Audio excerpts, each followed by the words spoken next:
এটাই হচ্ছে সেই মহিষ ডোনাল্ড ট্রাম্প আকৃতির। আসসালামু আলাইকুম ভাই ব্রাদার, কি অবস্থা সবার? আশা করি আপনারা ভালো আছেন। আপনাদের দোয়া ও ভালোবাসায় আমিও ভালো আছি। তো আমি বাসা থেকে বেরিয়ে পড়লাম। আজকে যাচ্ছি কোথায় বলেন তো? আজকে আমি যাচ্ছি মিরপুর চিড়িয়াখানা। তো বাসা থেকে বেরিয়ে পড়লাম, সিএনজি নিয়ে চলে আসলাম আব্দুল্লাহপুর। বাসা থেকে বেরিয়ে মাস্টারপাড়া থেকে চলে আসলাম আমরা আব্দুল্লাহপুর। আব্দুল্লাহপুর থেকে এখন সিএনজি নিয়ে যেতে হবে। তো সিএনজি পেলাম না, পেয়ে গেলাম একটি বাসে চড়ে চলে আসলাম মিরপুর 1। মিরপুরে গিয়ে মনে করেন অনেকক্ষণ ঘোরাঘুরি করলাম, হাঁটাহাঁটি করলাম। আমার সাথে অনেক ভাই ব্রাদারও ছিল। তো এখান থেকে একটা সিএনজি নিয়ে মিরপুরের চতুর সাইডের বা মাঝখানের যে গোল চত্বরের ভিউটা একটু নিলাম। নেওয়ার পর সেখান থেকে ঘুরতে ঘুরতে চলে যাচ্ছি আমরা সেই মিরপুর চিড়িয়াখানার গেট। তো দেখতেই পাচ্ছেন এইটাই কিন্তু মিরপুর। যারা যারা দেখেছেন গিয়েছেন তারা অবশ্যই চিনতে পারবেন জায়গাটা। আর মিরপুরের কিন্তু সুন্দর একটা লোকেশন বা সুন্দর একটা জায়গা মিরপুর এক, ঘোরার মতো জায়গা। মিরপুর শহরটা রাস্তা দিয়ে যাবেন তো বাতাস আসবে, হেভি সুন্দর। তো দেখতে পাচ্ছেন এখানে চলে আসলাম আমি মিরপুর চিড়িয়াখানা গেট। এখানে নাকি শুনেছি আবার বাংলাদেশ জাতীয় চিড়িয়াখানা মিরপুর ঢাকায়। এই চিড়িয়াখানাতে নাকি যে পশুটির আকৃতি, মাথার আকৃতি ডোনাল্ড ট্রাম্পের মতো, সেই পশুটিকে নাকি এইবারকার কুরবানি দেওয়া হয়নি, মহিষটিকে। সেই মহিষটিকে এইবার মনে করেন যে এই চিড়িয়াখানার মধ্যে আহ, রেখে দিয়েছে। তো এই চিড়িয়াখানার মধ্যে রেখে দিয়েছে। তো আমরা এটা দেখার জন্য গিয়েছিলাম আর কি। চিড়িয়াখানা আগে তো অনেকবার গেছিলাম, চিড়িয়াখানায় দেখার মতো তো সেরকম কিছু নেই। তো যেই কথা সেই কাজ, দেখতে দেখতে চলে আসলাম গেটের ভিতরে। গেটের ভিতরে এসে আমি আগে বলতেছি আমাদের ডোনাল্ড ট্রাম্প কোথায়, ডোনাল্ড ট্রাম্পকে দেখবে। তো ওরা বলতেছে ডোনাল্ড ট্রাম্প আরো নিচে ভিতরে আছে। তো দেখতে দেখতে ডোনাল্ড ট্রাম্পকে দেখতে দেখতে মনে করেন যে দেখার জন্য অস্থির হয়ে গেছি, দেখতে পেলাম না। তো ঘুরতে ঘুরতে এখানে চলে গেলাম এই যে royal Bengal tiger.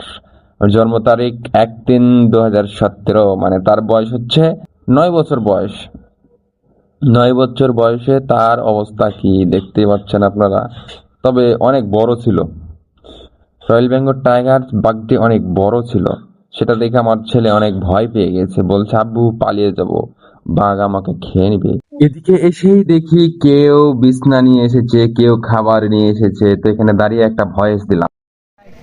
Hello guys, Assalamu alaikum. I am from Bangladesh, India. Another to my পুরাতন ভিডিও। কেমন ধরনের পাগল দেখেছে, মিরপুর চিড়িয়াখানা ঘুরতে আসছে পানির বোতল নিয়ে। পানির বোতল খালি পানির বোতল আনার জন্য হাসাহাসি করবেন না, এখানে সব বিছনা খাতা তো পাইনি।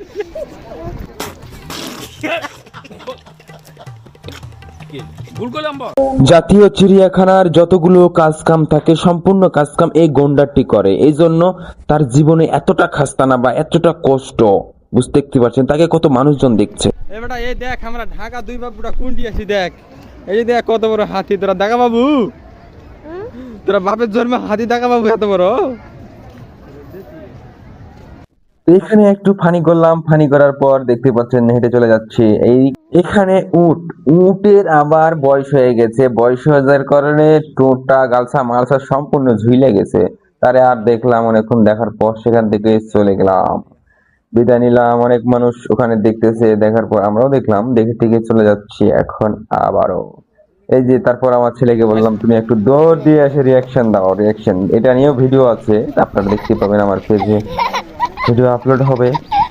তো তাকে নিয়ে একটু আনন্দ ফুর্তি করার পর আবারও চলে যাচ্ছি। তারপর আমরা ঢুকলাম সেই জাদুঘরে গিয়ে ফার্স্টে দেখতে পেলাম সেখানে তিমি মাছের কঙ্কাল। তিমি মাছের কঙ্কালটি ভালো করে দেখলাম। দেখার পর যত প্রকারের মাছ, সাপ, পশু পাখি আছে সম্পূর্ণ দেখতে জাদুঘরে। আর এখানে একটি কাঁঠাল নিয়ে ভিডিও। কাঁঠালের মানে কি জানেন? এই কাঁঠালের মানে হচ্ছে বাংলাদেশ জাতীয় চিড়িয়াখানা মিরপুর, সেখানে এখানে কাঁঠালের গাছ লাগিয়ে তাতে কাঁঠাল ধরানো হয়েছে। ওই দেখেন কাঁঠালের স্টাইল, চাপা ডুপি, ঢাপা ঢুপি। আর কিছু কাঁঠালের আবার এরকম ফুটাফাটি তাও আছে, তার ফুটার মধ্যে পচা। আর এইদিকে দেখতে পাবেন আপনারা তিমির কঙ্কাল। যার কথা না বললে নয় বাংলাদেশের। তিমির কঙ্কাল দেখার পর চলে গেলাম ময়ূর পাখি দেখতে। ময়ূর পাখি দেখতে এখানে দেখেন সবুজ রঙের ময়ূর পাখি কত সুন্দর ডানা মেলিয়ে এখানে আছে। দেখতে অনেক মানুষ দেখার ভিড় করতেছে এবং ময়ূর পাখির একটা ডাক আছে, সে ডাকটা শুনলে আপনারা পাগল হয়ে যাবেন, এত সুন্দর একটা ডাক দিচ্ছে না তারা। আবার এখানে আবার দেখতে পেলাম সাদা ময়ূর। সাদা ময়ূর এখানে দেখলাম একটা সাদা ময়ূর মানে পাখা মেলা ব্যতীত আছে, আবার ওইদিকে আরেকটা দেখলাম ওইখানে আবার পাখা মেলিয়ে আছে। কিন্তু জিনিসগুলো ভিডিও ভালোভাবে করতে পারছি না এই কারণ যে তাদের যে নেট দেওয়া আছে তার ছিদ্রগুলো একদম চিকন, এই জন্য মানে ভিডিওর ক্যামেরা জায়গা মতন দিয়ে মানে ভিডিও করতে পারছি না, যত চেষ্টা করতেছি কিন্তু হচ্ছে না। কিন্তু আপনারা দেখেছেন কি কখনো ইমু পাখি? এগুলো কিন্তু সেই ইমু পাখি। আর ইমু পাখির কিন্তু ডিম কত বড় হয়, এবং ওই যে আপনার ইমু পাখির ডিম প্লাস জাদুঘরে কি কি থাকে, জাদুঘরের ভিতরে অনেক রকমের মাছ, অনেক পাখির ডিম, সম্পূর্ণটা ওই ভিডিওর মধ্যে আছে। আপনারা ওখানে ভিডিওগুলো আমার নাসিম আহমেদ অফিসিয়াল ফেসবুক পেজে আপলোড হবে, আপনারা সেখান থেকেই ভিডিওগুলো দেখে নিতে পারেন। তো অনেকক্ষণ আপনাদের ওপর দিয়ে লাফ দিয়ে ওপর দিয়ে মোবাইল পার করে আমি ইমু পাখিটাকে ভালোভাবে ভিডিও করার চেষ্টা করলাম, যে আপনাদের দেখানোর চেষ্টা করলাম। তো অবশ্যই দেখতে থাকেন।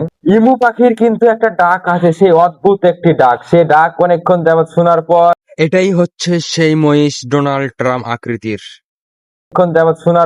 চলে গেলাম আমরা সাপ দেখতে। সেই সাপগুলো দেখার জন্য চলে গেলাম, সাপ দেখবো। অজগর সাপ দেখতে পাচ্ছেন কত মোটা এবং কত বড়, সেখানে অনেকগুলো সাপ ছিল। তো সেগুলো সাপ না দেখিয়ে চলে গেলাম আমরা মিরপুর চিড়িয়াখানা ছেড়ে বেরিয়ে। আর যে ডোনাল্ড ট্রাম্প দেখানোর কথা ছিল, সে ডোনাল্ড ট্রাম্প আমি একটা নাসিম আহমেদ অফিসিয়াল ফেসবুক পেজে লাইভের মাধ্যমে দেখিয়েছি, আপনারা সেই লাইভটা দেখলে সে ডোনাল্ড ট্রাম্পকে দেখতে পাবেন। আসলে চিড়িয়াখানার মধ্যে এত কিছু দেখানো সম্ভব না, তাই যা কিছু দেখালাম, যা কিছু কথা বললাম, কথার মধ্যে ভুল ভ্রান্তি হলে ক্ষমার দৃশ্যে দেখবেন। তো আমি এখন চলে আসলাম মিরপুর। তো আমার ভিডিওগুলো দেখবেন, বেশি বেশি করে লাইক কমেন্ট শেয়ার দিবেন এবং কমেন্ট করে জানাবেন আপনাদের মতামত। আজকের ব্লগটি এই পর্যন্ত, সবাই ভালো থাকবেন, সুস্থ থাকবেন। আসসালামু আলাইকুম।